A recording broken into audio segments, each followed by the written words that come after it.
Friends, मैं हूं Manav. Welcome to movie शूवी। करते हैं आपसे पॉजिटिव सा नमस्कार और बात करते हैं मैं हूं अटल। अब ये जो मूवी है, जैसे ही आपने इसका ट्रेलर देखा होगा, आपके दो ख्याल आए होंगे। पहले, इसके अंदर कितनी सच्चाई होगी, क्या ये कोई बीजेपी का एजेंडा तो नहीं है, क्योंकि इलेक्शन आने वाले हैं ऑब्वियसली। और हमें क्या अलग से देखने को मिलेगा एक महान पर्सनैलिटी को लेके, जो कि वाजपेयी साहब की थी। और एक्टिंग वैक्टिंग का तो थोड़ा सा हमें समझ में आ गया था कि पंकज कपूर ने किस तरीके का पकड़ा है, लेकिन इसके बारे में हम डिटेल से बात करेंगे क्योंकि मैं ये देख चुका हूँ। सारांश में बात करेंगे क्योंकि स्टोरी जो है वो उनके जवानी से लेके अपने पीक तक जाती है। और पीक तक जाने जाने में ज़्यादा पोर्शन जो है वो इनके स्ट्रगल का और वो महानता तक पहुंचने का है। और जो पॉलिटिकल करियर है वो उसको थोड़ा सा आया गया किया गया है, जो कि मुझे लगा था कि ज़्यादा फोकस में लाया जाएगा। अब ज़्यादा फोकस में लाया जाएगा तो ऑब्वियसली कॉन्ट्राडिक्शन विद कांग्रेस और बाकी जो पार्टीज हैं उससे ज़्यादा होगी।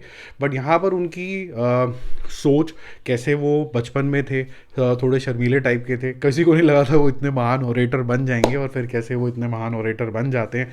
और उनकी जो सोच है, विचारधारा है प्रो नेशन, वो कैसे बन गई, क्या रीज़न था, वो क्या टर्निंग पॉइंट था जिसमें उन्होंने सोचा कि नहीं, अंग्रेज़ों के खिलाफ भी जाना है, जहाँ से उनकी मेन स्ट्रगल शुरू हुई। और उसके बाद पॉलिटिकल करियर कैसे शुरू हुआ, आरएसएस का थोड़ा सा इसके अंदर आती है बात। और उसके बाद जो उन्होंने ये कमल की जो स्थापना करी, और इस कमल के अंदर की जो कोर फिलॉसफी थी वो क्या थी, ये सारी सारी बातें जो हैं ये आपको सुनने को मिलेंगी। बहुत से रीसेंट इंटरव्यूज़ में भी कहीं ना कहीं आपने इसका फ्लेवर सुना होगा। अगर आप कहीं ना कहीं अटल बिहारी वाजपेयी जी के बहुत बड़े फ़ैन हैं तो आपके अपने इंटरव्यूज़ भी सुने होंगे, स्पीचेस भी सुने होंगी, पार्लियामेंट में आर्गूमेंट्स सुनी होंगी। और वो सब चीज़ें आपको यहाँ पर भी थोड़ा फिल्मी अंदाज के अंदर आपको बताया जाता है। अब बात करते हैं कि ये मूवी आपको क्यों देखनी चाहिए। जितने भी पॉलिटिकल साइंस के स्टूडेंट हैं और उनको ऐसा लगता है कि वो इस फील्ड के अंदर कुछ करियर बनाना चाहते हैं, और क्या उनके अंदर की जो झेप है कैसे हट सकती है जब आप पर्पस ड्रिवन बन जाते हैं, तो बहुत ज़्यादा क्रिटिकल मैसेज है यहाँ पर। देश को कैसे पॉलिटिकल एजेंडा से आगे लेके जाना है, क्योंकि पॉलिटिक्स कोई बिजनेस नहीं है, इट इज़ बेसिकली समाज सेवा इन सो मेनी मैनर्स। तो जो पॉलिटिशियंस आज के ज़माने में थोड़ा सा इतने ईगर हो जाते हैं हमारी सेवा करने के लिए कि हम मैं करूँगा सेवा, मैं करूँगा सेवा। तो जो रियल रीज़न है वो होता है देश प्रेम। और जो यहाँ पर अटल बिहारी वाजपेयी ने जो कलाम साहब हैं उनके साथ अपने आप को न्यूक्लियर एनर्जी से सक्षम बनाना, कई सारी चीज़ों में उन्होंने वहाँ पर डेमोन्स्ट्रेट किया। अपनी स्पीच भी इस तरीके की रखते थे वो कि किसी को हर्टफुल भी ना लगे और वो अपनी बात कर पाएँ।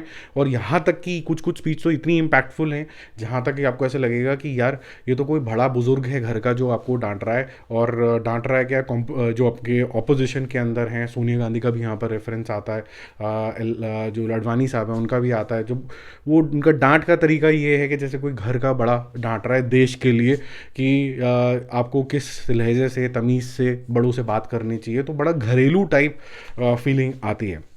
अब दूसरा ये रीज़न है कि पंकज त्रिपाठी की एक्टिंग। बट मैं आपको एक बात बताऊं, पंकज त्रिपाठी की एक्टिंग जब आप पहले 1 घंटे तक देखोगे तो आप बोलोगे कि हाँ, और स्पेसिफिकली वो पोर्शंस जो पॉलिटिकल करियर से पहले वाले हैं वो आपको ज़्यादा अच्छे लगेंगे। लेकिन पॉलिटिकल करियर में आते आते आपको ऐसा लगेगा कि कहीं ना कहीं जो सैम बहादुर के अंदर आपको विकी कौशल नहीं दिखा था कि अच्छा ये विकी कौशल है कि कोई किरदार ही है, यहाँ पर आपको पंकज त्रिपाठी दिखते हैं। तो जो पंकज त्रिपाठी के फ़ैन हैं, सॉरी टू से, बट आपको यहाँ पर पंकज त्रिपाठी ही दिखने वाले हैं। अटल बिहारी वाजपेयी कहीं ना कहीं लेटर ऑन मिस होने लग जाते हैं, जो कि शुरुआत अच्छी होती है।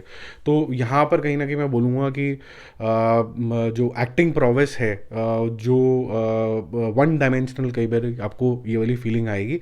कुछ एक्टर्स बहुत महान एक्टर्स हैं जो बहुत अच्छी एक्टिंग करते हैं, बट कहीं ना कहीं वो जब एक्सट्रीम डाइवर्सिटी लानी होती है वहाँ पर वो फेल होते हैं। अभी सुनते हुए अच्छा तो नहीं लगता, बट मैं उसका कुछ कर नहीं सकता, बट ये फीलिंग आपको आएगी। देश के लिए इंपॉर्टेंट मूवी है कि politics is not business, politics is जन सेवा, politics is to take the country to newer heights. ये सारी सारी मैसेजिंग और ये जो देश प्रेम है सिर्फ देश के लिए नहीं है, यहाँ पर जो लोग हैं उनको भी आगे कैसे लेके जाना है उसके बारे के अंदर भी बहुत सारी बातें होती हैं।